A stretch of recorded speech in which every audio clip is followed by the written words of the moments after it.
ভিডিওটি দেখার আগে সবার কাছে ছোট্ট একটি রিকোয়েস্ট করতে চাই, প্লিজ প্লিজ প্লিজ যারা ভিডিওটি দেখবেন সবাই একটা করে সাবস্ক্রাইব করে দিবেন। আপনাদের ভালোবাসা পেলে এমন ভিডিও আরও উপহার দিব। ভিডিওগুলো বানাতে অনেক কষ্ট হয়, আমি জানি। ভিডিওটি অনেক মানুষই দেখবেন, প্লিজ একটা করে সাবস্ক্রাইব করে দিবেন। সবাইকে পুরো গল্পটি দেখার জন্য অনুরোধ রইল। আর যারা আমাকে ভালোবাসে তারা একটা করে লাইক করে দেখিয়ে দিবেন। Love you all. তো চলুন আজকের ভিডিওটি শুরু করা যাক। ম্যাম, আমাকে ডেকেছেন আপনি? হ্যাঁ, ভেতরে আসো। তারপর স্বাধীন দরজা দিয়ে নেহার সামনে থাকা চেয়ারে বসে পড়ে। নেহা কাজ করছিল। কাজ করা শেষ হলে স্বাধীনের দিকে তাকিয়ে বলে, শুনলাম তুমি নাকি ম্যানেজারের কাছ থেকে বেশ কিছু টাকা চেয়েছো, কি কারণে? ম্যাম, আমার বাবা অসুস্থ, চিকিৎসা করানোর জন্য অনেক টাকা দরকার। তাই ভাবলাম কোম্পানি থেকে যদি কিছু টাকা দিত বাবার চিকিৎসা করাতাম। পরবর্তীতে না হয় আমার বেতন থেকে ধীরে ধীরে টাকা রেখে দিতেন। বাট ম্যানেজার বলল যে আপনার অফিসে নাকি এই নিয়ম নাই। আছে, থাকবে না কেন? বাট তোমার চাকরির বয়সটা অনেক কম, মাত্র 2 মাস। তো এই অল্প বয়সে কখনো আমরা টাকা দেই না। আর যেহেতু তোমার বাবার চিকিৎসা করানো লাগবে, আমি টাকা দিতে পারি, বাট একটা শর্তে। হ্যাঁ ম্যাম, আমি আমার বাবাকে বাঁচানোর জন্য হাজারটা সত্ত্বেও রাজি আছি। কি করতে হবে আমাকে বলেন। আমাকে বিয়ে করতে হবে। কি ম্যাম, বিয়ে মানে? বিয়ে করতে হবে, তবে তোমার বাবার চিকিৎসার জন্য যত টাকা লাগে আমি টাকা দেব। কিন্তু ম্যাম, আমি কেন? আমি তো আপনার অফিসের সামান্য একজন কর্মচারী মাত্র। আমার থেকে অনেক ভালো ছেলে আপনার পিছে লাইন দিয়ে দাঁড়িয়ে থাকে। সেটা আমি ভালো করেই জানি, বাট আমার স্বামী নয়, আমার মেয়েকে দেখাশোনা করার জন্য পারফেক্ট একটা বাবা দরকার। আর যারা আমার পিছে ঘোরাফেরা করে না, ওরা আমার দেহের লোভী, আমার টাকা পয়সার।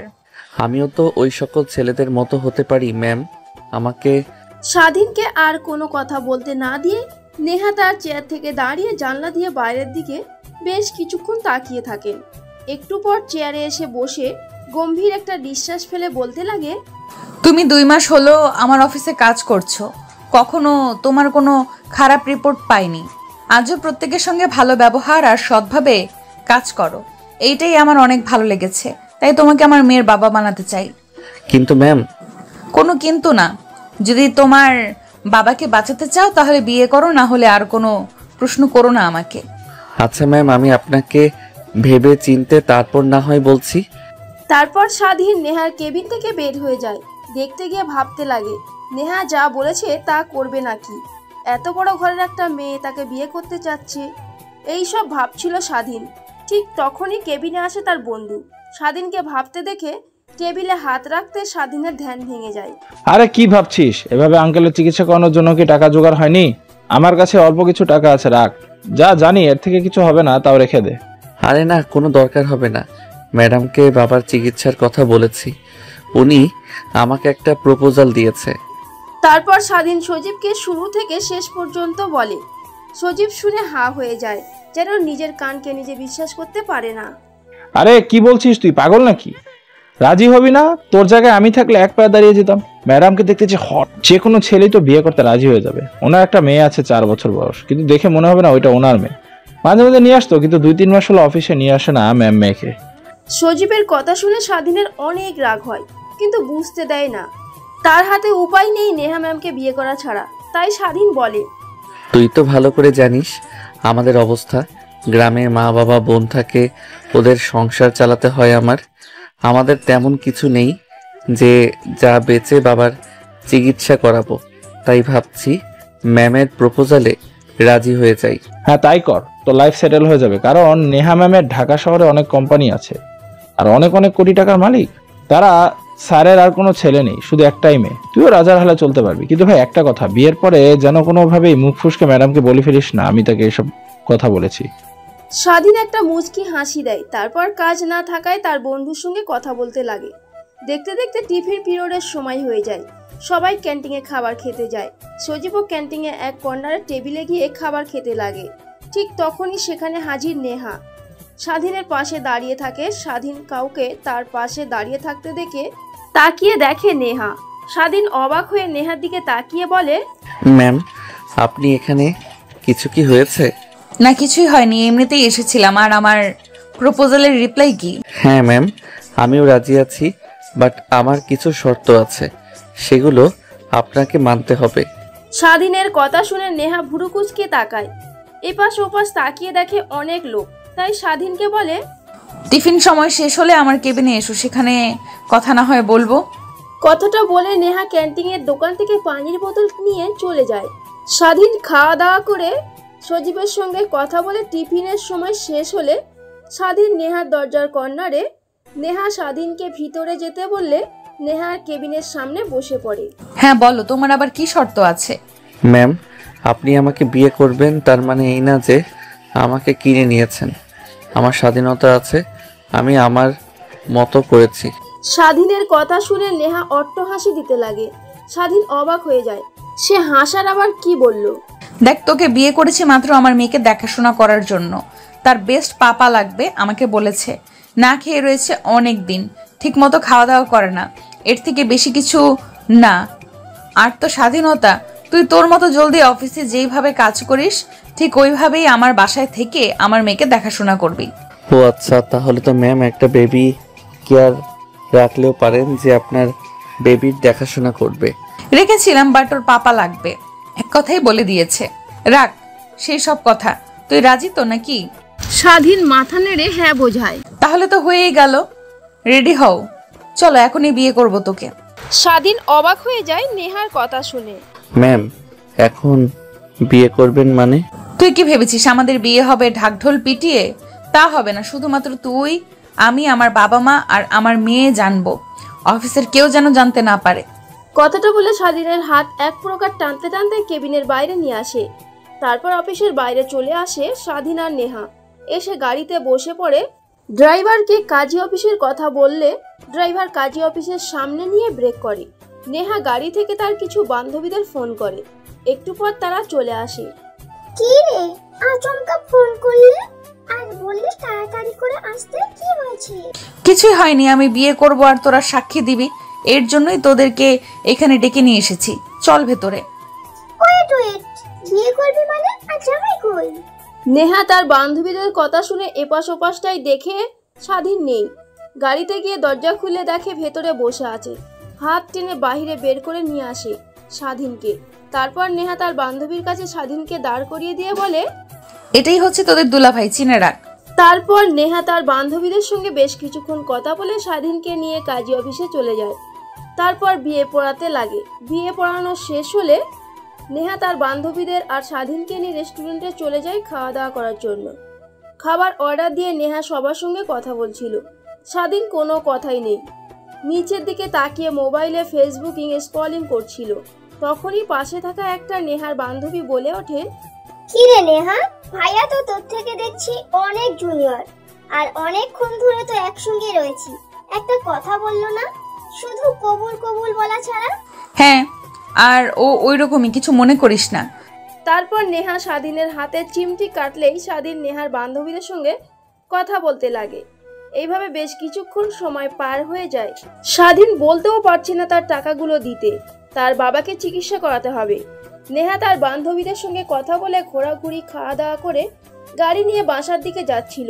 এমন সময় স্বাধীন বলে, ম্যাম, আমি তো আপনার কথা রাখলাম, এবার আমাকে টাকা দিন, বাবার চিকিৎসা করাতে হবে। আচ্ছা ঠিক আছে, আমার কাছে এখন টাকা নেই, বাসায় আছে। বাসায় চল, বাসা থেকে টাকা না হয় দেব। তারপর স্বাধীন চুপ হয়ে যায়। নেহা ল্যাপটপ অন করে কাজ করছিল। স্বাধীন বাইরের দিকে তাকিয়েছিল। এমন সময় ফোন আসে, হাতে নিয়ে দেখে তার বোন। রিসিভ করে কানে ধরতেই ওপাশ থেকে কান্না করা শব্দ আসে। বোন, তুই কান্না করছিস কেন? কি হয়েছে? কথা বল, কথা বলছিস না কেন? ভাইয়া, বাবার অবস্থা অনেক খারাপ, একটু কথা বলছে না। কখন থেকে ডাকাডাকি করছি, চাচাকে ডেকে নিয়ে এসেছি। চাচা বলছে বাবাকে ডাক্তারের কাছে নিয়ে যেতে হবে। এখন কি করব কিছুই বুঝতে পারছি না, কাছে একটা টাকাও নেই। মাও কান্না করছে। তুই চাচাকে বল একটা অ্যাম্বুলেন্সে করে বাবাকে হাসপাতালে নিয়ে আসতে, আমি টাকা জোগাড় করছি। তারপর স্বাধীন তার চাচার সঙ্গে কথা বলে। তার চাচা তার বাবাকে ঢাকায় অ্যাম্বুলেন্সে করে নিয়ে আসতে লাগে। স্বাধীনের কান্না মিশ্রিত কণ্ঠে কথা বলতে দেখে পাশ থেকে নেহা কাজ করতে করতে বলে, কি হয়েছে তোর? এইভাবে কাঁদো কাঁদো কণ্ঠে কথা বললে? ম্যাম, বাবার অবস্থা অনেকটাই খারাপ, তাই ফোন করেছিল। আমি বললাম ঢাকায় নিয়ে আসার জন্য। তারা রওনা হয়েছে, একটু পর চলে আসবে। ও আচ্ছা, বাসায় চল। আমার কাছে টাকা রাখি না, বাসায় আছে। ঠিক আছে ম্যাম। তারপর স্বাধীন নেহার সঙ্গে আর কোনো কথা না বলে নেহা কাজ করতে করতে ভাবতে থাকে। একটা ছেলে কতটা ভালো হলে তার বাবার চিকিৎসা করানোর জন্য টাকা জোগাড় করার জন্য মরিয়া হয়ে উঠে পড়ে। নেহা স্বাধীনকে নিয়ে ভাবতেছিল, এমন সময় ট্রাফিক জ্যামে পড়ে যায়। স্বাধীন বাইরে বের হয়ে দেখে সামনে আন্দোলনের জন্য স্টুডেন্টরা দাঁড়িয়ে আছে। স্বাধীন বুঝতে পারে না কি করবে। নেহা জানলা দিয়ে মাথা বের করে বলে, কিরে, কি হয়েছে? এত বড় ট্রাফিক জ্যাম লেগে আছে, গাড়িতে একটুও নড়ছে না। ম্যাডাম, সামনে স্টুডেন্টরা দাঁড়িয়ে আছে, আন্দোলন করছে।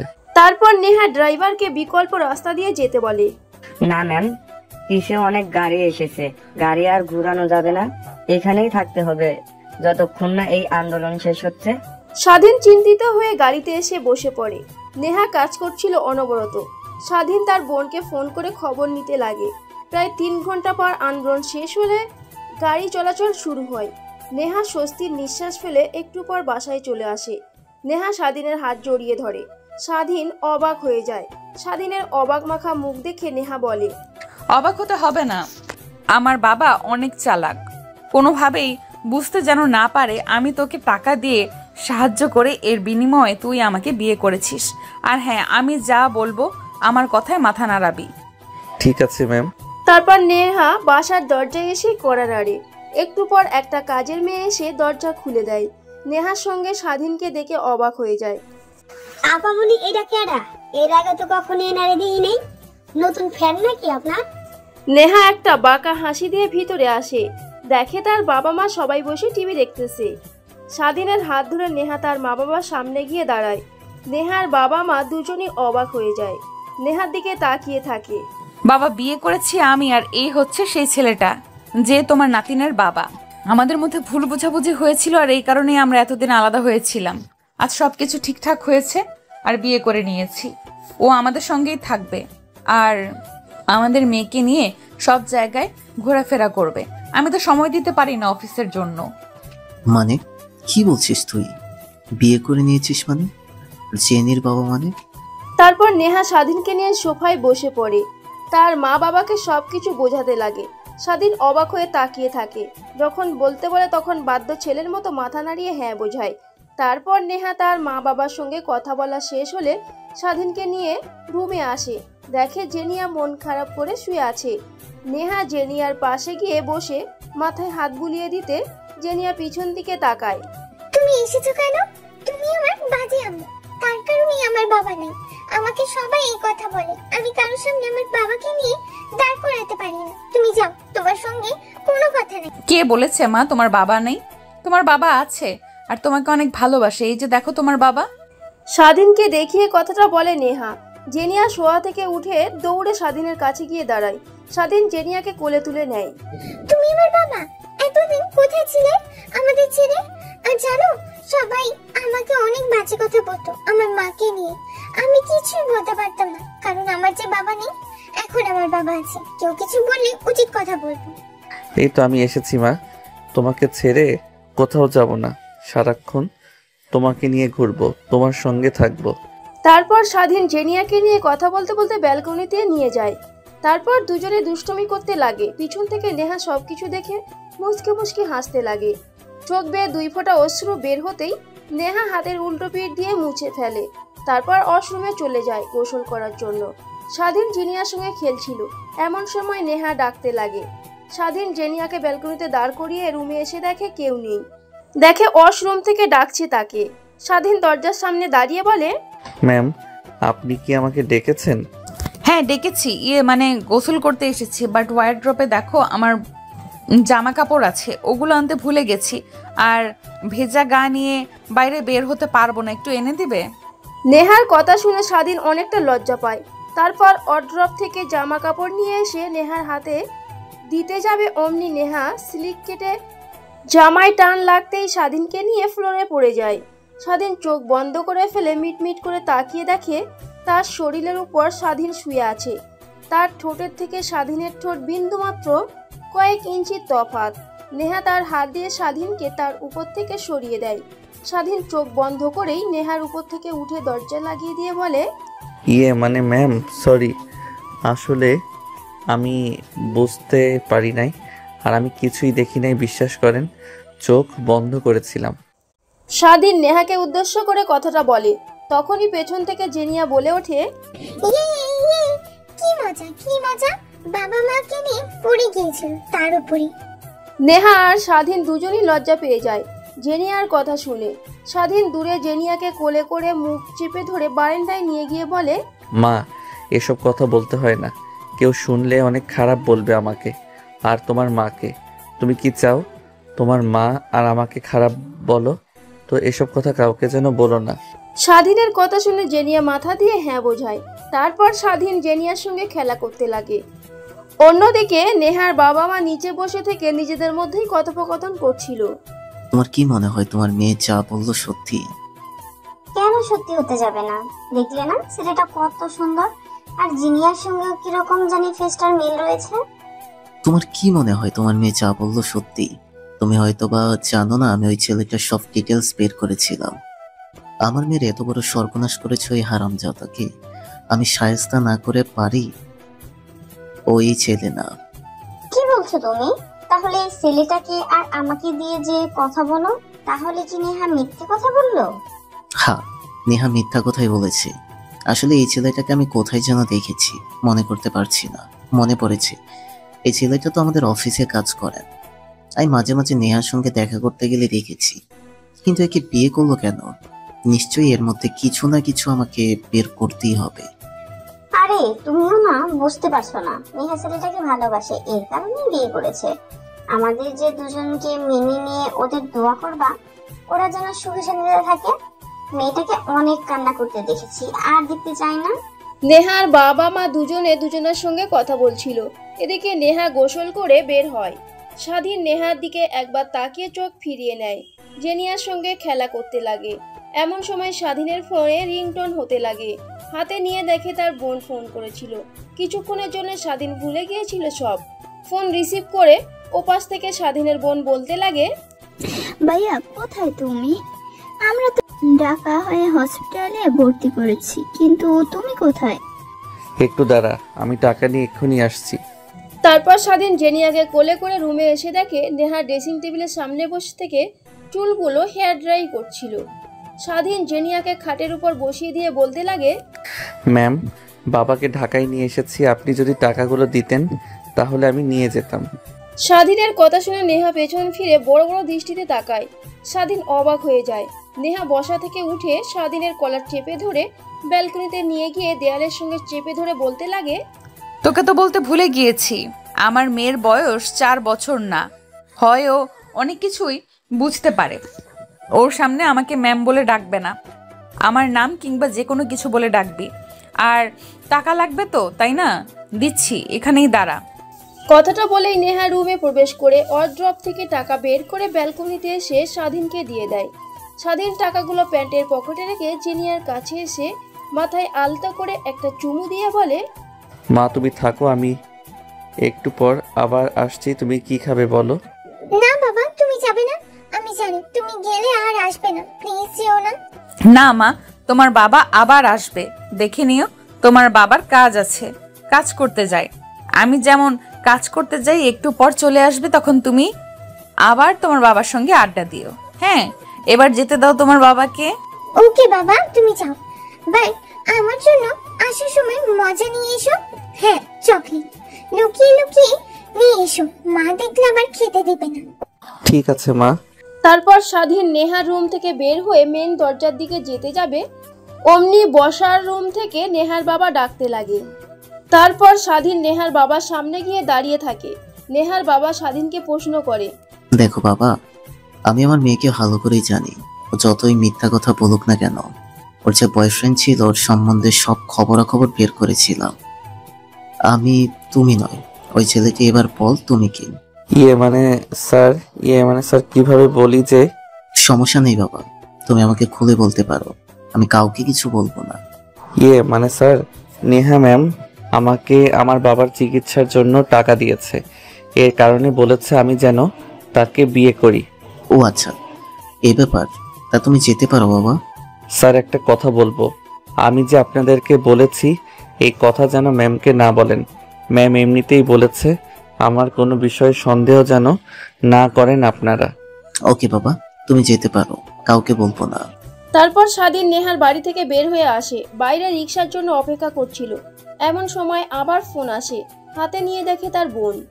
ভাইয়া কোথায় তুমি? ডাক্তার বাবাকে দেখে বলল ইমিডিয়েটলি অপারেশন করতে হবে, আর অপারেশন করতে নাকি 10 লাখ টাকা লাগবে। এতগুলো টাকা কোথায় পাবো? বাবাকে অ্যাডমিট করছে না, বাবা ছটফট করছে। তুই জলদি আয় ভাইয়া। টেনশন করিস না, বাবার চিকিৎসার জন্য টাকা ম্যানেজ করেছি, একটু পরে আসছি আমি। কথাটা বলে স্বাধীন ফোন কেটে দেয়। গাড়ির জন্য অপেক্ষা করতে লাগে, কিন্তু রিক্সা পায় না। একটু পর স্বাধীনের সামনে একটা গাড়ি এসে দাঁড়ায়, দেখে নেহার গাড়ি। স্বাধীন অবাক হয়ে যায়, এখন নেহা ম্যাম আবার কোথায় যাবে? গ্লাস নামিয়ে দিয়ে ড্রাইভার বলে, ভাইজান গাড়িতে উঠে বসেন। কোনো হাসপাতালে স্যারকে ভর্তি করেছেন বলেন, আমি আপনাকে নামিয়ে দিয়ে আসছি। না লাগবে না, আপনি যেতে পারেন। ম্যাম দেখলে আবার অনেক বকাবকি করবে আমাকে। আপনি নামিয়ে দিতে গিয়েছেন। ভাইজান সমস্যা নেই, ম্যামই আমাকে ফোন করে বলল যে আমি যেন আপনাকে হাসপাতালে নামিয়ে দিয়ে আসি। স্বাধীন আর কোনো কথা না বলে গাড়িতে উঠে বসে। ড্রাইভার গাড়ি চালাতে লাগে। স্বাধীন হাসপাতালের অ্যাড্রেস বলতেই সেদিকে নিয়ে যেতে লাগে। একটু পর হাসপাতালের সামনে এসে গাড়ি ব্রেক করে। স্বাধীন ড্রাইভারকে ধন্যবাদ দিয়ে হাসপাতালের ভিতরে চলে যায়। দেখে তার বোন হাসপাতালের গেটের সামনে দাঁড়িয়ে আছে। স্বাধীনকে দেখতে পেয়ে তার বোন দৌড়ে এসে জড়িয়ে ধরে। আর ভয় পাবি না বোন, আমি তো চলে আসি, সেই চল। তারপর স্বাধীন তার বোনকে সান্ত্বনা দিয়ে ডাক্তারের কেবিনে চলে যায়। গিয়ে দেখে ডাক্তার বসে আছে। স্বাধীন পারমিশন নিয়ে ডাক্তারকে সব কথা খুলে বলে কাউন্টারে টাকা জমা দিতে বলে। স্বাধীন কাউন্টারে গিয়ে টাকা জমা দেওয়ার একটু পরে নাসরা এসে স্বাধীনের বাবাকে আইসিইউতে নিয়ে যায়। স্বাধীন তার চাচা আর বোন আইসিইউ রুমের সামনে পায়চারি করছিল। এমন সময় স্বাধীনের ফোনে ফোন আসে। হাতে নিয়ে দেখে ম্যামের লেখা নাম্বার। স্বাধীন একটু ফাঁকে গিয়ে ফোন রিসিভ করে কানের কাছে ধরতেই ওপাশ থেকে নেহা বলে, কোথায় তুমি? মানে মামা বাবাকে হাসপাতালে অ্যাডমিট করেছি, অপারেশন চলছে, আইসিইউ রুমের সামনে দাঁড়িয়ে আছি। ও আচ্ছা, জিনিয়া তো তোমাকে ছাড়া কিছুই বলছে না, তোমার কথা বারবার বলছে, খাবারও খাচ্ছে না, কি করব কিছুই বুঝতে পারছি না, তুমি কিছু একটা করো।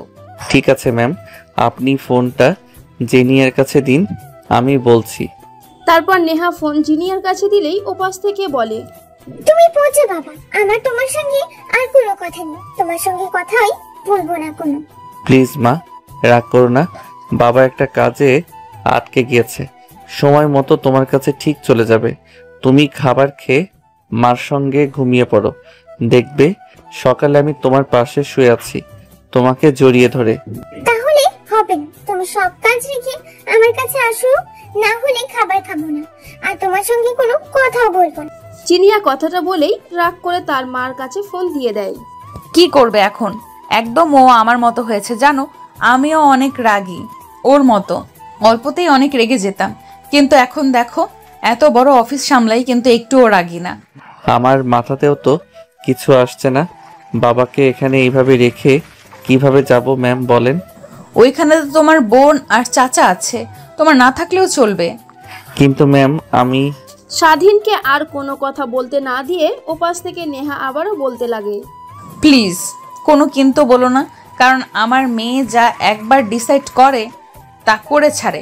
প্লিজ আসো, ওকে খাইয়ে ঘুম পাড়াই, না হয় আবার চলে যেও, আমি ড্রাইভারকে পাঠিয়ে দিচ্ছি। ঠিক আছে ম্যাম। ফোনটা কেটে স্বাধীন পেছনের দিকে ফিরে তাকিয়ে দেখে তার বোন দাঁড়িয়ে আছে। স্বাধীন এটা দেখে মুচকি একটা হাসি দিয়ে তার বোনকে নিয়ে আইসিইউ রুমের সামনে চেয়ারে বসে পড়ে। বোন, তুই কোনো চিন্তা করিস না, দেখবি বাবা ঠিক সুস্থ হয়ে উঠবে, আগের মতো আমাদেরকে বকা দেবে, আগের মতো সব কাজ করতে পারবে। ঠিক আছে ভাইয়া। তারপর স্বাধীন চেয়ার থেকে উঠে তার চাচার কাছে গিয়ে বলে, চাচা, বাবার চিকিৎসা করানোর জন্য অফিস থেকে অনেকগুলো টাকা নিয়েছি, তাই কাজ করতে হবে, আমাকে ফোন করেছে, এখন যেতে হবে। আপনি তো এখানে আছেন, কোনো প্রয়োজন হলে আমাকে ফোন করবেন, আমি চলে আসব। ঠিক আছে বাবা, তুই কোনো টেনশন করিস না, আমি তো আছি নাকি, সব সামলে নেব। আর কোনো সমস্যা যদি হয় তোকে বলবো।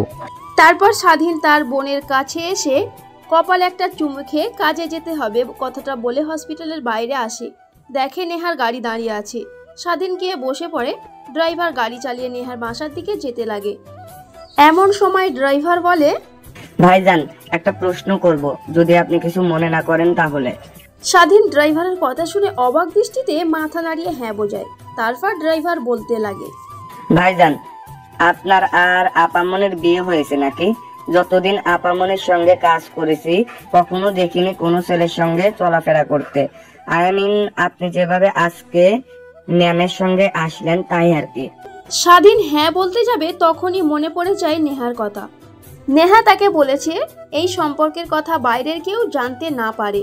তাই স্বাধীন কিছু বলে না, মুচকি একটা হাসি দিয়ে বলে, কি যে বলো না তুমি, ব্রাহ্মণ হয়ে কখনো কি চাঁদে হাত বাড়ানো যায়? চাঁদ তো অনেক দূরে, আমাদের সাধ্য নেই চাঁদকে ছোঁয়ার, দূর থেকে শুধু উপভোগ করতে হয়। হ্যাঁ ভাইজান ঠিক বলেছেন, আমি একটা মেয়েকে ভালোবাসতাম, আমাদের গ্রামের চেয়ারম্যানের মেয়ে। ভয়ে কখনো বলা হয়নি, একদিন সাহস করে বললাম, তখন তার বাবাকে দিয়ে আমাকে মার খাওয়ালো, তাও কিছু ছাড়েনি, অনেক ঘুরেছে। এক পর্যায়ে রাজি হয়ে গেল, তারপর আর কি পালিয়ে ঢাকায় চলে আসি। এখন আমাদের সুখের সংসার, আল্লাহর রহমতে একটা ছেলেও আছে, এখনো চেয়ারম্যান নিয়ে সবকিছু মেনে নিয়েছে। ড্রাইভারের কথা শুনে স্বাধীন হাসতে লাগে। হাসতে হাসতে এক পর্যায়ে বলে, হ্যাঁ ঠিক বলেছ ভাই, এক জিনিসের উপর লেগে থাকলে কখনো বৃথা যায় না, কিন্তু কিছু কিছু জিনিস আছে যেটা তুমি কখনোই সম্ভব না, যেমন পাথরে ফুল ফোটানো। তারপরে অনেক গানে বলে না, আদৌ কি সম্ভব, তা কিন্তু নয়। ড্রাইভার ঠিক বুঝতে পারে যে স্বাধীন কি বোঝানোর চেষ্টা করছে, ভেবে একটা মুচকি হাসি দেয়। তারপর স্বাধীন ড্রাইভারের সঙ্গে কথা বলতে বলতে বাসায় চলে আসে। মেন দরজায় কলিং বেল দিতেই কাজের মেয়ে এসে দরজা খুলে দেয়। ভিতরে প্রবেশ করে দেখে নেহার বাবা সোফায় বসে টিভি দেখতেছে। তাদের দিকে তাকিয়ে উপরে চলে যায়। নেহার রুমের সামনে গিয়ে দরজায় কড়া নাড়ে। কে? দরজা খোলা আছে, ভেতরে আসো। মা প্লিজ নাও, খেয়ে নাও, বাবা আসছে তো একটু পর। স্বাধীন রুমে প্রবেশ করে দেখে নেহা মাজায় ওড়না পেঁচিয়ে জিনিয়াকে খাওয়ানোর চেষ্টা করছে, কিন্তু জিনিয়া খাচ্ছে না। একবার এদিক দৌড়চ্ছে তো আর একবার ওইদিকে, আর নেহা বারবার খাওয়ানোর চেষ্টা করছে কিন্তু ব্যর্থ। তুমি জানো না আমি কার মেয়ে? আমি যা একবার বলি তা করেই ছাড়ি। যে পর্যন্ত বাবা না আসবে সেই পর্যন্ত আমি খাবার খাবো না। তোমার হাতে অনেক খেয়েছি, বাবার হাতে খাবো। মা প্লিজ এইবারের মতো খেয়ে নাও, কালকে থেকে দেখো তোমার বাবা তোমাকে 3 বেলাই খাইয়ে দেবে। না আমার এখন লাগবে, এখন বাবাকে কোথা থেকে নিয়ে আসবে তুমি জানো। ঠিক তখনই স্বাধীন পেছন থেকে বলে ওঠে, এই তো মা, আমি চলে এসেছি। কথাটা বলে জিনিয়া দৌড়ে চলে যায় স্বাধীনের কাছে। নেহা উঠে কাপড় ঠিক করে নেয়। জিনিয়া স্বাধীনকে পেয়ে গালে কপালে কিস করতে লাগে। নেহা এটা দেখে স্বাধীনের দিকে তাকায়। স্বাধীন অবাকময় দৃষ্টিতে তাকিয়ে থাকে। নেহা কিছু বলে না, মুচকি একটা হাসি দেয়। বাবা তুমি কোথায় গিয়েছিলে? তোমাকে অনেক মিস করেছি আমি। জানো মা বলেছে তুমি নাকি পচা। তুমি কি আসলেই পচা? হ্যাঁ মা, আমি অনেক পচা, তার কারণ তোমার মার কাছ থেকে অনেক টাকা নিয়েছি। মেয়েকে এসব কথা না বলেই উপকৃত হতাম। সব বাবা তার মেয়ের কাছে সুপার হিরো, ঠিক আছে। আর এই নাও খাবার খাইয়ে দাও ওকে, আমার হাত থেকে খাবার খাচ্ছে না। তারপর স্বাধীন নেহার হাত থেকে খাবারের প্লেট নিয়ে জিনিয়াকে খাবার খাইয়ে দিতে লাগে। জিনিয়া স্বাধীনের সঙ্গে মজা করতে করতে খাবার খাচ্ছিল। এমন সময় নেহা সোফায় বসে থেকে জিনিয়ার দিকে তাকিয়ে বলে, অল্প দিনের অতিথিকে পেয়ে আমাকে ভুলে গিয়েছো তুমি? মানে ম্যাম, অল্প দিনের অতিথি মানে? নেহা স্বাধীনের প্রশ্ন পেয়ে স্বাধীনের কাছে গিয়ে কানে কানে বলে, অল্প দিনের অতিথি এ কারণেই বললাম যে তুমি মাত্র আমার মেয়ের যতদিন না বুদ্ধি জ্ঞান অর্থাৎ আর 5টা ছেলেমেয়ের মতো হতে পারছে ততদিন থাকবে। স্বাভাবিক হয়ে গেলে তোমাকে মুক্ত করে দেব। ম্যাম, আর এই বিয়েটা? তোমাকে বিয়ে তো করা যেন আমাকে ছেড়ে বা আমার মেয়েকে কি মায়ায় ফেলে চলে যেতে না পারো, এর থেকে বেশি কিছু না।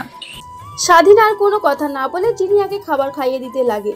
নেহা স্বাধীনকে পাশ কাটিয়ে ওয়ার্ড্রপ থেকে ল্যাপটপ বের করে কাজ করতে লাগে। স্বাধীনের জিনিয়াকে খাওয়ানো শেষ হলে পানি খাইয়ে জিনিয়াকে কোলে করে ঘুম পাড়ানোর চেষ্টা করে, কিন্তু ঘুম আসে না। এইটা ওইটা প্রশ্ন করতে লাগে। এক পর্যায়ে স্বাধীন নেহার কাছে এসে দাঁড়িয়ে বলে, ম্যাম, জেনিয়াকে ছাদে নিয়ে যায়। কথাটা শুনে নেহা স্বাধীনের দিকে রাগী দৃষ্টিতে তাকায়। স্বাধীন জিহ্বায় কামড় দিয়ে বলে, না মানে সরি নেহা, আমি আমার মেয়েকে ছাদে নিয়ে যাই, চাঁদ দেখি ওকে ঘুম পাড়ানোর চেষ্টা করি। এখান থেকে তো চাঁদ দেখা যাচ্ছে না।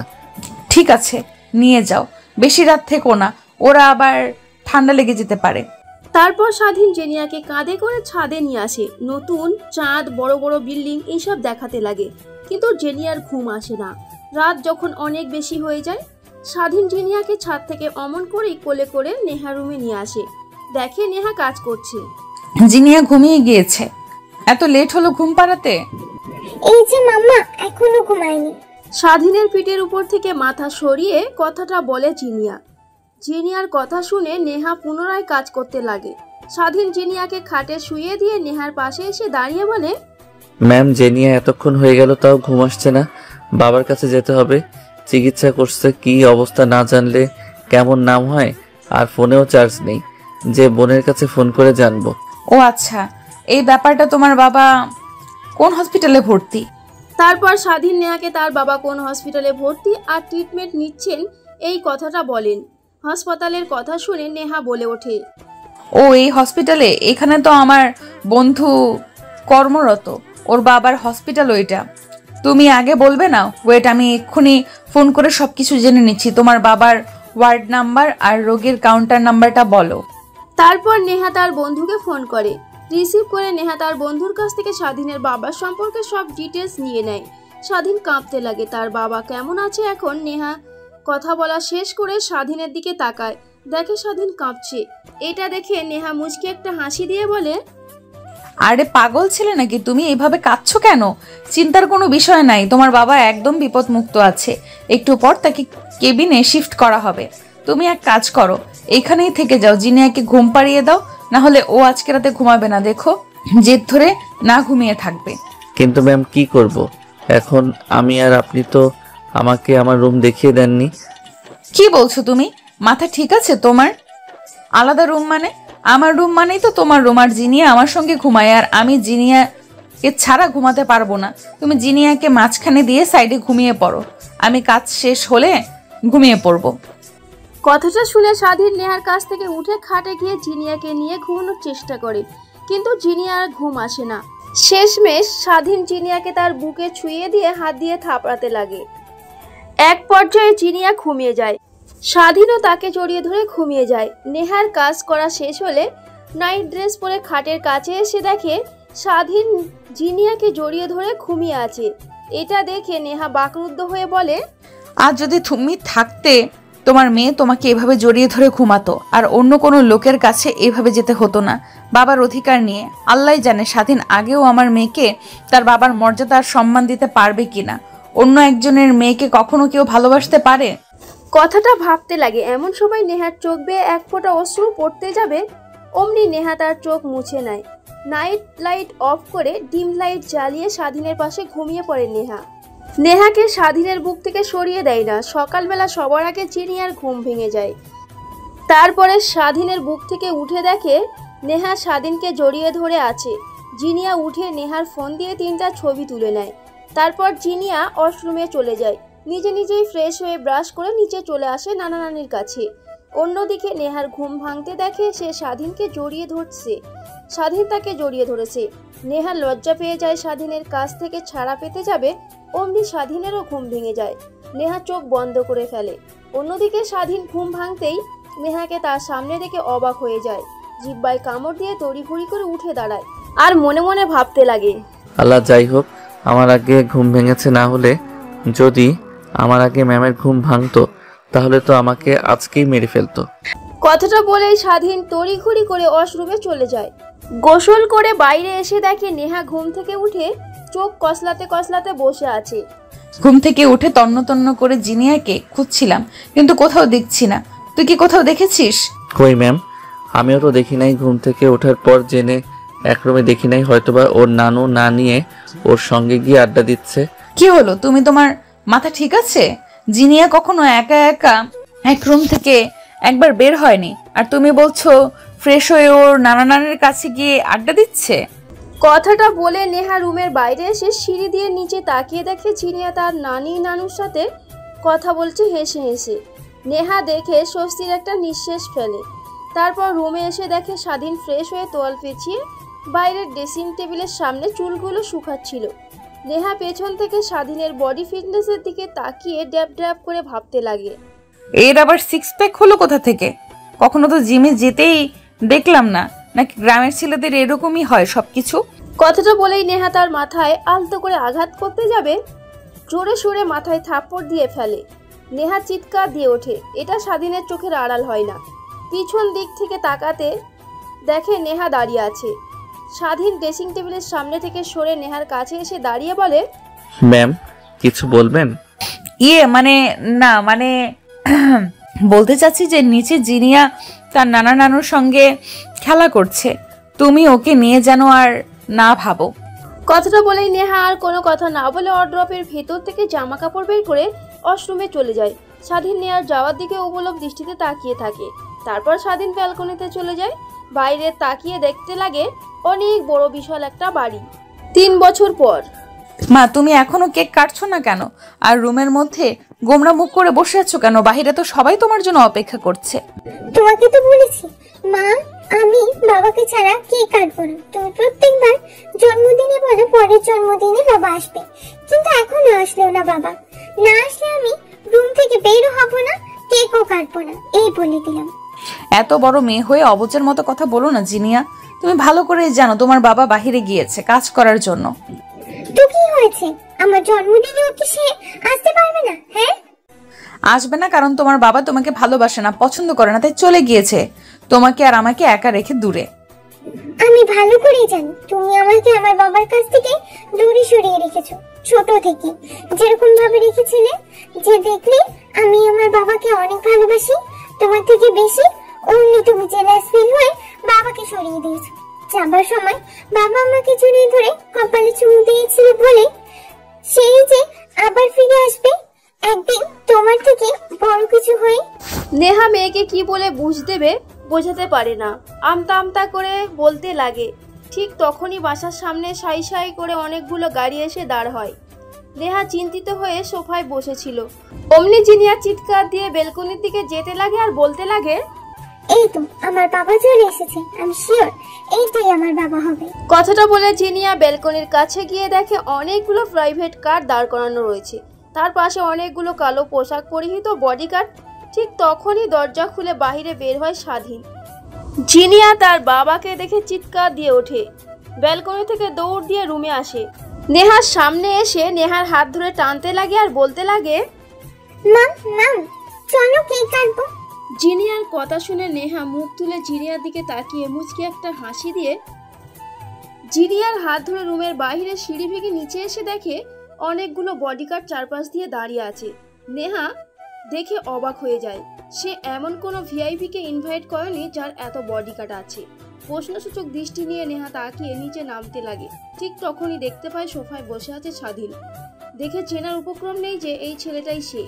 নেহা কখনোই স্বাধীনকে এখানে আশা করেনি, আবার এইভাবে। নেহার দিকে স্বাধীন বাঁকা একটা হাসি দিয়ে তাকায়।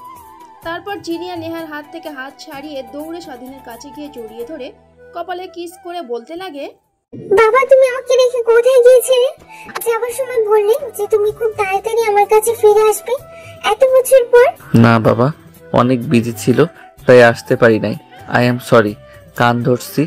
আর কোনোদিন তোমাকে কথা দিয়ে কথার বরখেলাপি করব না। এবারের মতো ক্ষমা করে দাও আমাকে।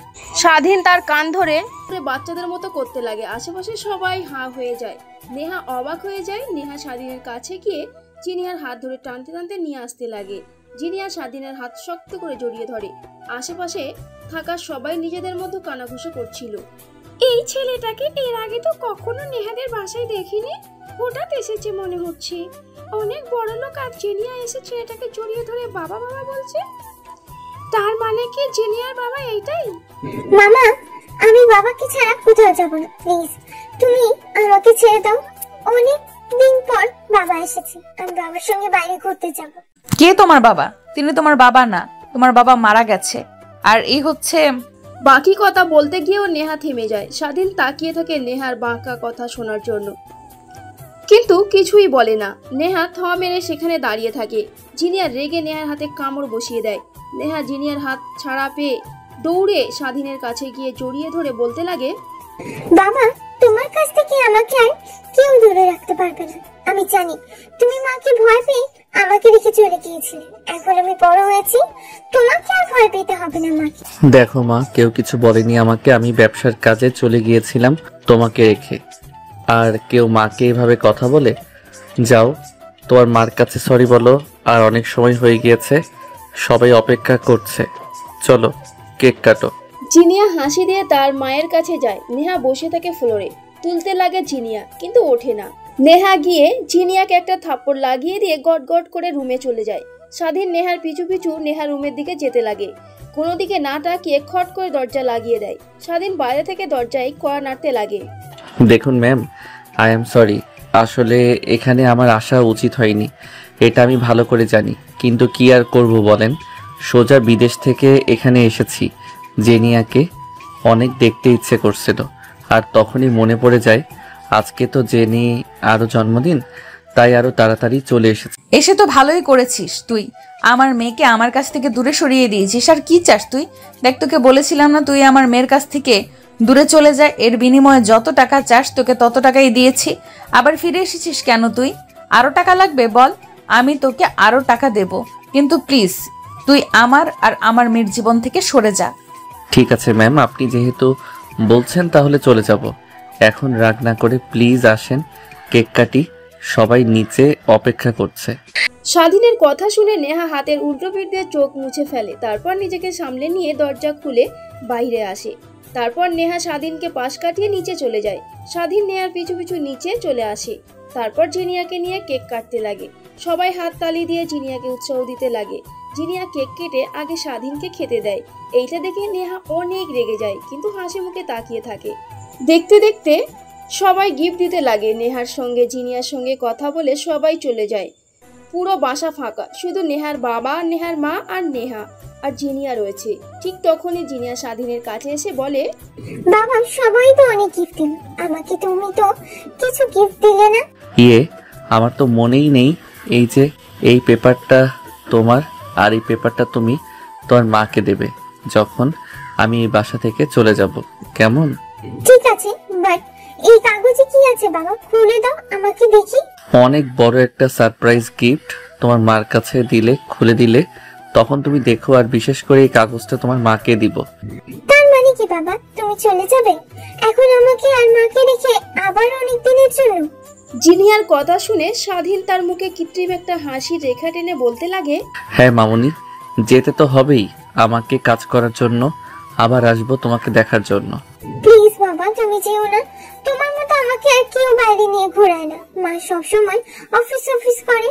নানু আর নানা ভাই তো অসুস্থ, তারা আমাকে নিয়ে ঘোরে না। দেখো মা, পাগলামি করো না। তুমি তো এখন অনেক বড় হয়েছো, তাই না? সব বুঝতে পারো। আমি আবার আসবো।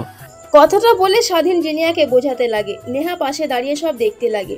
স্বাধীন যাওয়ার সময় জিনিয়াকে কোলে করে কপালে একটা কিস করে নামিয়ে দিয়ে যেতে লাগে। নেহা পিছন থেকে স্বাধীনের যাওয়া দেখতে লাগে। নেহার মনে অনেক প্রশ্ন, কিন্তু কিভাবে বলবে বুঝতে পারে না। বাইরে এসে দেখে অনেকগুলো গাড়ি স্বাধীনের পিছু পিছু যাচ্ছে। পাশে দেখে একটা অনেক দামি রোলস রয়েলস গাড়ি। এটা তো তার না, তাহলে কি স্বাধীন রেখে গিয়েছে? ভাবতে ভাবতে নেহা মেন দরজা লাগিয়ে বসা রুমে এসে বসে। ঠিক তখনই নেহার বাবা মা এসে বলে, মা, তুই যে বললি স্বাধীন মারা গিয়েছে, তার মানে তুই মিথ্যা কথা বললি। আচ্ছা, এতদিন পর স্বাধীন এইসবই ফিরল যে? নেহা তার বাবার প্রশ্নে কোনো উত্তর দেয় না, মাটির দিকে তাকিয়ে থাকে।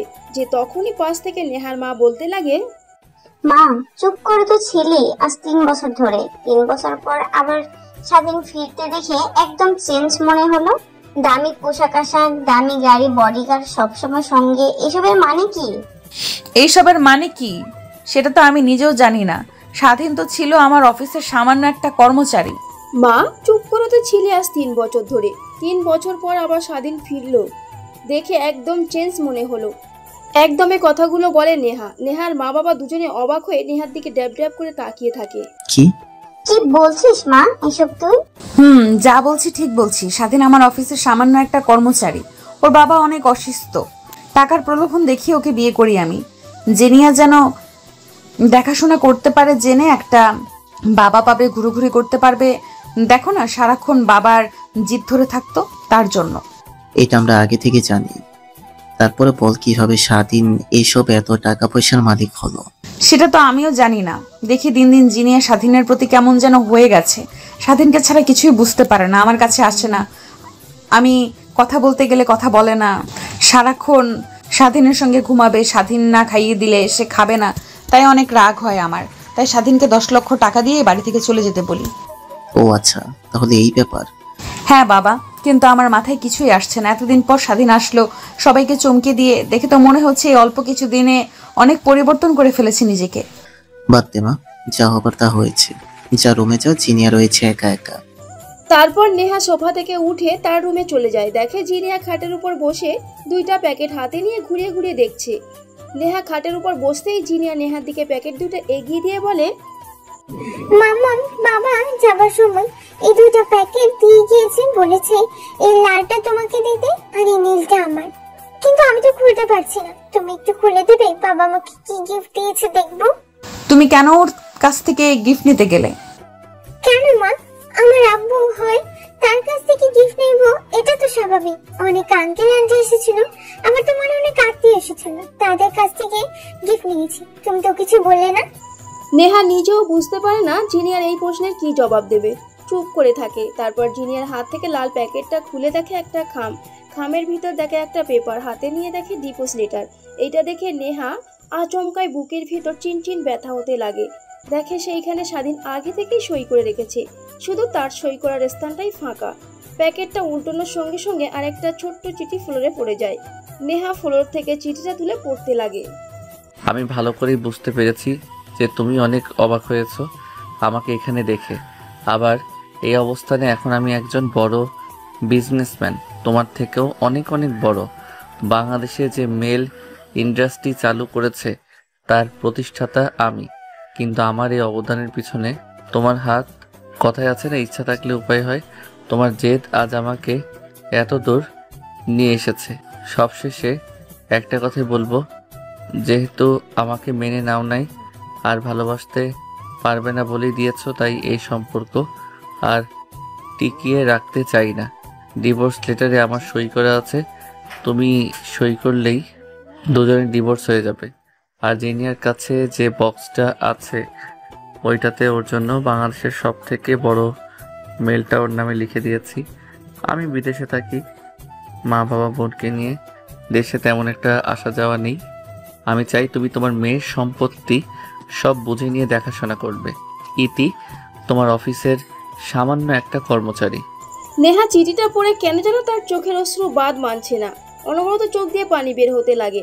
জিনিয়া এইটা দেখে নেহার কাছে এসে চোখ মুছে দিয়ে বলতে লাগে, মা তুমি কান্না করছো কেন? প্লিজ কান্না করো না, আর আমি কখনোই তোমার কথার অবাধ্য হব না। বাবা যাবার সময় বলে গিয়েছি আমি যেন তোমার কথা সব সময় শুনে চলি, আর আমি বাবাকে প্রমিস করেছি যে আমি তোমার সব কথা শুনে চলবো।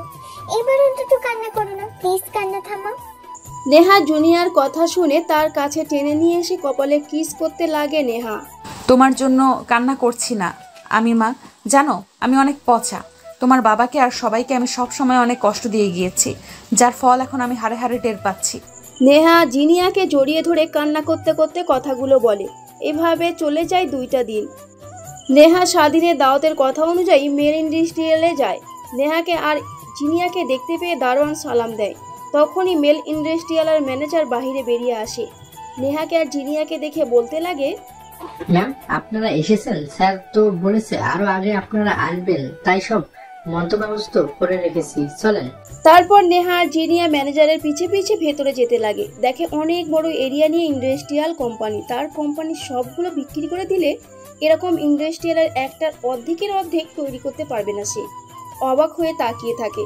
তখনই মেন কার্যালয়ে যায় নেহাকে নিয়ে ম্যানেজার। দেখিয়ে দেয়ালে টাঙিয়ে রাখা তার নেহা আর স্বাধীনের একটা ছবি। এইটা দেখে জিনিয়া ইশারা করে নেহাকে বলে, মামা ওই দেখো, ওই ছবিটাতে আমি তুমি বাবা রয়েছে। ওই ছবিটা কোথায় যেন উঠেছিলাম, হ্যাঁ মনে পড়েছে, ওইটা তো মুতেছিয়ে নিয়ে গিয়ে উঠেছিলাম। তুমি ফুচকা খেতে গিয়ে অনেক ঝাল লেগেছিল, তখন বাবাকে চুমু খেয়েছিলে। আমার সব মনে আছে। জিনিয়ার কথা শুনে নেহার পাশে থেকে ম্যানেজার মিটমিট করে হাসতে লাগে। তার কেবিনে যেতে ম্যানেজার তার ড্রয়ার থেকে দলিল বের করে নেহার হাতে তুলে দিয়ে বলে, ম্যাম, স্যার বলেছে আপনি আর ছোট ম্যাম আসলে আমি যেন আপনাদের এই কাগজটা দিই। এটাই সম্পূর্ণ ইন্ডাস্ট্রির মালিক। এখানে আপনি সই করার সঙ্গে সঙ্গে মালিক হয়ে যাবেন। আর যখন জেরিনা ম্যামের বয়স 18-র উপরে হবে তখন জিনিয়া ম্যাম এই সম্পত্তির মালিক হয়ে যাবে। তা বুঝতে পারলাম, বাট আপনাদের অফিসের বস কই থাকে দেখতে পাচ্ছি না। ম্যাম, বসের জীবন এইখান থেকে শুরু হলে কি হবে? তার বিদেশে আরো অনেক বড় বড় ইন্ডাস্ট্রি আছে, সে সেখানেই থাকে। ঢাকায় এসে আমাকে এইসব করতে বলেছিল, আমি করে রেখেছি। এখন আপনি এই সব কিছু মালিক, এখন আমি আসি। কথাটা বলে যেই ম্যানেজার কেবিন থেকে বের হতে যাবে অমনি নেহা পিছন থেকে বলতে লাগে, আরে আজব তো, কোথায় যাচ্ছেন আপনি? আমি তো এসবের কিছুই বুঝতে পারি না। হ্যাঁ, ধরে নেন আমি এসবের মালিক, বাট আমি কিছুই বুঝি না। এই বিজনেসে আপনি ম্যানেজার, সবচেয়ে আপনি দেখাশোনা করবেন। তারপর নেহা ম্যানেজারকে নিয়ে পুরো ইন্ডাস্ট্রিয়ালটা ঘুরে ঘুরে দেখতে লাগে। এইভাবে অনেকদিন পার হয়ে যায়। নেহার কেন জানি স্বাধীনের প্রতি একরকম মায়া কাজ করতে লাগে, কিন্তু কিভাবে স্বাধীনের খোঁজ পাবে? কোনোভাবে স্বাধীনের খোঁজ জোগাড় করতে পারে না। তখনই মনে পড়ে যায় ম্যানেজারের কথা। ম্যানেজারকে কেবিনে ডাক দিতেই একটু পর ম্যানেজার চলে আসে। ম্যাম, আমাকে ডেকেছিলেন আপনি? হ্যাঁ, দেখেছি, একটা কথা জিজ্ঞেস করার জন্য। জি ম্যাম, বলুন, কে জিজ্ঞেস করবেন? দেখো, আমি যা জিজ্ঞেস করব তার সঠিক উত্তর দিবে তুমি। আচ্ছা বলুন, আমি আমার সাধ্য হতে তার জবাব দেব। তোমাদের বস স্বাধীন কোথায় আছে এখন, তার অ্যাড্রেসটা আমাকে দিতে পারবে? নেহার প্রশ্ন শুনে ম্যানেজার থতমত খেয়ে যায়। কি বলবে বুঝতে পারে না, আমতা আমতা করতে লাগে। ঠিক তখনই নেহা বলে, দেখুন, আপনার পায়ে পড়ছি, যদি আপনার স্বাধীনের অ্যাড্রেস জানেন তাহলে প্লিজ আমাকে দিন। ম্যাম, জানি না, এইটা বললে ভুল হবে। আমি সব জানি, কিন্তু আমাকে বলতে নিষেধ করেছে। আমি যদি বলি আমার চাকরি থাকবে না, আর আমার চাকরি না থাকলে না খেয়ে মারা যাব। কি বলো এইসব? তুমি আমার আন্ডারে কাজ করো, কিছুই হবে না। বলো এখন কোথায় আছে স্বাধীন? কিন্তু নেহা ম্যানেজারকে অনেক জোরাজুরি করতে লাগে, টাকার লোভ দেখাতে লাগে, কিন্তু কিছুই বলে না সে। স্বাধীনের অ্যাড্রেস বলতে অস্বীকার পোষণ করে। এভাবে আরো অনেক দিন পার হয়ে যায়। দিন দিন নেহা স্বাধীনের চিন্তা করতে করতে একদম ভেঙে পড়েছে। কিরে মা, তোর এই হাল যে অন্যদের কাছ থেকে শুনলাম, তুই নাকি এখন বাংলাদেশের টপ 3 মেল ইন্ডাস্ট্রির মালিক। হ্যাঁ বাবা, তুমি ঠিকই শুনেছো। ভেবেছিলাম আর কয়েকটা দিন গেলে তোমাকে না হয় বলবো, কিন্তু এর আগে শুনে ফেলেছো। হ্যাঁ, এইসব কথা বাতাস দিয়ে হাসে, আর সবাই অনেক বাজে বাজে কথা বলছে যে তুই নাকি স্বাধীনের সঙ্গে রাগ কাটানোর বিনিময়ে তোকে স্বাধীন ওই মেল ইন্ডাস্ট্রিটা দিয়েছে। নেহা তার বাবার কথা শুনে রেগে যায়। চায়ের মগটা ফ্লোরে ছুঁড়ে মারে, চূর্ণ বিচূর্ণ হয়ে যায়। দেখ মা, মানুষের মুখকে কখনো আটকানো যায় না, এটা তো তুই ভালো করেই জানিস। সবাই কানাঘোষা করছে, তাই বললাম প্লিজ রাগ করিস না তুই। বাই দ্য ওয়ে, এত বড় একটা মেল ইন্ডাস্ট্রি তুই কিভাবে কিনলি? আমার জানা মতে তো ওইটা আমাদের সবগুলো কোম্পানি বিক্রি করে দিলেও কেনা সম্ভব নয়। তাহলে শোনো। পর নেহা তার মা আর বাবাকে শুরু থেকে শেষ পর্যন্ত বলে। নেহা কিছুই বলে না, মন খারাপ করে রুমে আসে। দেখে জিনিয়া কার সঙ্গে কথা বলছে। এটা দেখে নেহা বলে, জিনিয়া, তুমি কার সঙ্গে কথা বলছো এভাবে হাসি খুশি হয়ে? আছে মামা একজন, তোমাকে বলা যাবে। যদি তোমাকে বলি তুমি তাকেও অনেক বোকা দিবে আর আমাকেও। আর আমি কথা বলতে পারবো না, তাই তোমাকেও বলবো না। জিনিয়ার কথা শুনে নেহা মুচকি একটা হাসি দিয়ে ওয়ারড্রপ থেকে পোশাক বের করে ওয়াশরুমে চলে যায় গোসল করার জন্য। ওয়াশরুম থেকে বের হয়ে দেখে জিনিয়া এখনো কথা বলছে অন্যদিক হয়ে। নেহা চুপি চুপি জিনিয়ার পিছনে গিয়ে দাঁড়িয়ে মোবাইল দিকে তাকিয়ে দেখে অবাক হয়ে যায়। ঠিক তখনই ফোন কেটে দেয় জিনিয়া। পিছন দিকে তাকিয়ে তার মাকে দেখতে পেয়ে মোবাইলটা লুকিয়ে ফেলে। মামা, তুমি কখন বের হয়েছো ওয়াশরুম থেকে? আর তুমি কি জানো না কারো ফোনে উকি মেরে দেখতে হয় না? এখন ফোন আর দেবে না আমাকে। আগে তুমি এটা বলো, ওর নাম্বার কোথা থেকে পেয়েছো তুমি? যেখান থেকে পাই না কেন তোমাকে বলবো না আমি। মা প্লিজ রাগ করো না। তুমি কি জানো তোমার বাবা আবার এই বাসায় আসো কি খেলা করুক? হ্যাঁ, আমি চাই তো, আমি বাবার সঙ্গে ঘুরতে চাই। তাহলে তুমি তোমার বাবার নাম্বারটা আমাকে দাও, আমি ফোন করে সবকিছু মিটিয়ে নিয়েছি। আবার দেখবে তিনজন আবার আগের মতো ঘোরাফেরা করব। জিনিয়া কিছু একটা চিন্তা করতে লাগে, তারপর নেহাকে স্বাধীনের নম্বরটা দিয়ে দেয়। নেহা নাম্বার তুলে ফোন করে ব্যালকনিতে চলে যায়। ফোন রিং হতে থাকে কিন্তু রিসিভ করে না। তারপর হোয়াটসঅ্যাপে গিয়ে মেসেজ করতে লাগে। স্বাধীন সিন করে বাট রিপ্লাই দেয় না। ঠিক তখনই নেহা আবার কল করে। স্বাধীন ফোন রিসিভ করে। অনেক ভাব তোর, তাই না? ভাবতে হবে এখন কোটিপতি বিজনেসম্যান, হাজার হাজার মেয়ে লাইন ধরে ঘুরে আমার ফোন ধরতে যাবে কেন সে? ম্যাম, কিছু বলবেন আপনি? হয়েছে, আর ঢং করতে হবে না। I am sorry. কেন ম্যাম, আমার কাছ থেকে সরি চাচ্ছে না কিসের জন্য? আসলে তোকে ওইভাবে ওই দিন কথা বলা ঠিক হয়নি আমার। I am sorry. তারপর নেহা স্বাধীনের সঙ্গে কথা বলতে লাগে। ঠিক তখনই দেখে বাংলাদেশি নম্বর। তার মানে স্বাধীন বাংলাদেশে আছে। নেহার মনে প্রশ্ন জাগতে লাগে। ঠিক তখনই স্বাধীন নেহাকে বিদায় জানিয়ে ফোন রেখে দেয়। নেহা ফোন করে কিন্তু বারবার ব্যস্ত দেখায়। বুঝতে পারে ব্লক মেরেছে। জিনিয়ার কাছে গিয়ে জিনিয়ার হাত থেকে ফোন কেড়ে নিয়ে কল দিতে লাগে। একই অবস্থা জিনিয়াকেও ব্লক করে দিয়েছে। নেহা বুঝতে পারে না কি করবে, কিন্তু এইটাই বুঝতে পারে যে স্বাধীন বাংলাদেশেই রয়েছে, কিন্তু কোথায় রয়েছে এইটা জানে না সে। তখনই মনে পড়ে যায় স্বাধীনের গ্রামের বাড়ির কথা, কিন্তু কোথায়। তখনই অফিসের ম্যানেজারকে ফোন করে।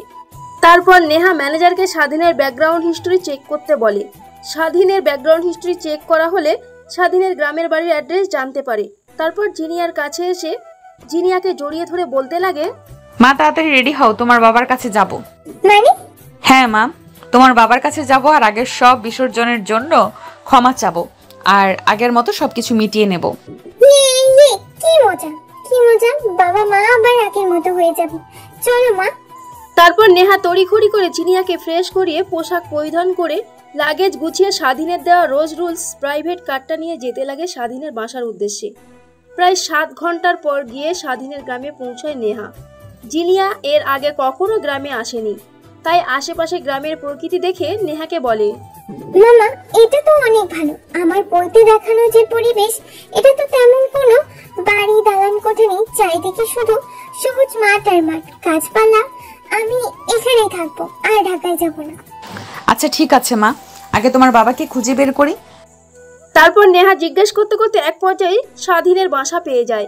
স্বাধীনের বাড়ির সামনে গাড়ি দাঁড় করিয়ে বাড়ির ভেতর প্রবেশ করে দেখে স্বাধীন মাছ ধরার জাল হাতে নিয়ে দাঁড়িয়ে আছে।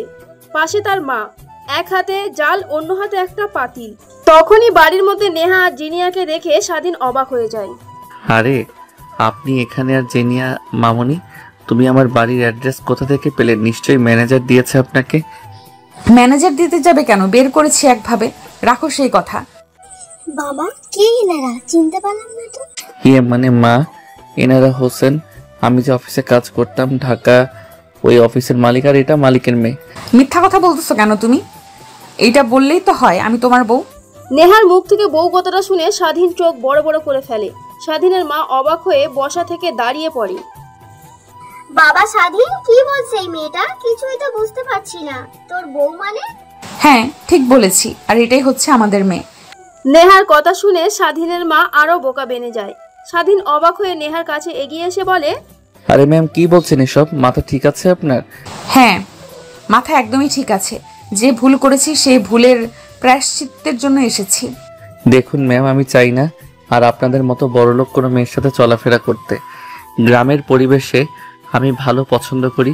এইখানে একটা দোকান দিয়েছি, সেই দোকানে যেটা আর্নিং হয় তা দিয়ে আমার পরিবার চলে যায়। আমি এখানে সুখে আছি। আপনি জেনিয়াকে নিয়ে চলে যান। আমি সময় সময় ঢাকায় গিয়ে জেনিয়া গিয়ে দেখে আসবো। যাবার জন্য তো আসিনি, এই বাড়িতে তোমার বউ হয়ে থাকতে চাই আমি। বেশ, আপনি পাগল হয়ে গেছেন। কথাটা বলে স্বাধীন গটগট করে বাড়ির থেকে বের হয়ে যায়। নেহা গিয়ে স্বাধীনের মায়ের পা ধরে সালাম করতে লাগে আর সব কথা বুঝিয়ে বলতে লাগে। স্বাধীনের মার অনেক খারাপ লাগলেও নেহার বিষয়টা বুঝতে পেরে নেহাকে অনেক পছন্দ হয়।